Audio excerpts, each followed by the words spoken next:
Hello everyone, আমি সুভা। চলে এসেছি আপনাদের সাথে আমার তুফান মুভি দেখার এক্সপিরিয়েন্স শেয়ার করতে।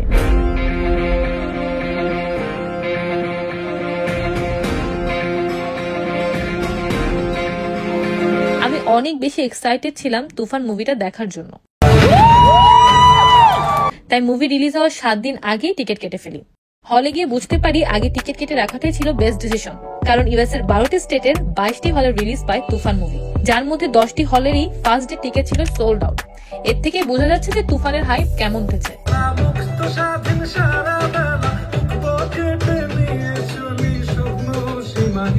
আমি এর আগে নিউ ইয়র্কের কোনো সিনেমা হলে কোনো দেশের মুভির জন্য এইভাবে হাউসফুল হতে দেখিনি। যাই হোক, চলে আসি মুভির রিভিউ নিয়ে। থাকবে বেশ কিছু স্পয়লার, তাই নিজ দায়িত্বে আমার ভিডিওটি দেখবেন। যারা ট্রেলার এবং টিজার দেখে ভেবেছেন তুফান পুরোপুরি একটি অ্যাকশন মুভি, তাদেরকে জানাচ্ছি আপনারা একটু হলেও হতাশ হবেন। তুফানে আপনারা দুইটা সাকিব খানকে দেখতে পারবেন। একজন শান্ত, যে ভালো একজন মানুষ, হিরো হতে চায়, অন্যের সাহায্য করে এবং সবার পাশে দাঁড়ায়। আরেকজনের নাম তুফান, যে পুরো দেশে রাজত্ব করতে চায়। তাই মানুষ খুন করা এবং পাওয়ার ছিনিয়ে নেওয়াই তার জীবনের মূল লক্ষ্য। যেন তুফানকে হারানোর এই দেশে কেউ নেই।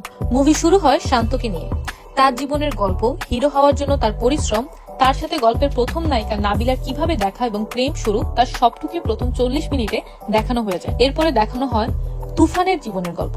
একদম ছোটবেলা থেকে কিভাবে তুফান একজন রাক্ষসের পরিচয় পায় সেই গল্প দেখানো হয়। 1.5 ঘন্টা পরে আগমন হয় চঞ্চল চৌধুরী, যার ক্যারেক্টারটার নাম ছিল সিআইডি আকরাম। অবশেষে তুফানকে টক্কর দেওয়ার মতন একটা ক্যারেক্টার আসে, যার পরে মুভির এক্সাইটমেন্ট আরো বেড়ে যায়।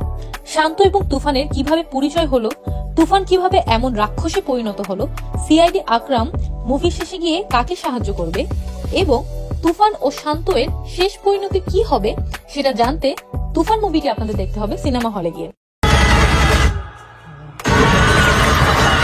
বাংলা সিনেমার তুফানের মতো মুভি আগে অনেকবার বানানোর চেষ্টা করলেও তা সফল হয়নি।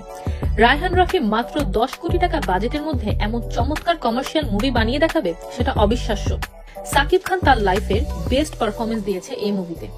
দুইটা চরিত্রকেই এমন ভাবে ফুটিয়ে তুলেছে যা মনে হয় না বাংলাদেশের অন্য কোনো অ্যাক্টর পারত, বিশেষ করে তুফান চরিত্রটি। সাকিব খানকে যেন এমন এক রূপে দেখার জন্য তার ভক্তরা এত বছর অপেক্ষা করেছে।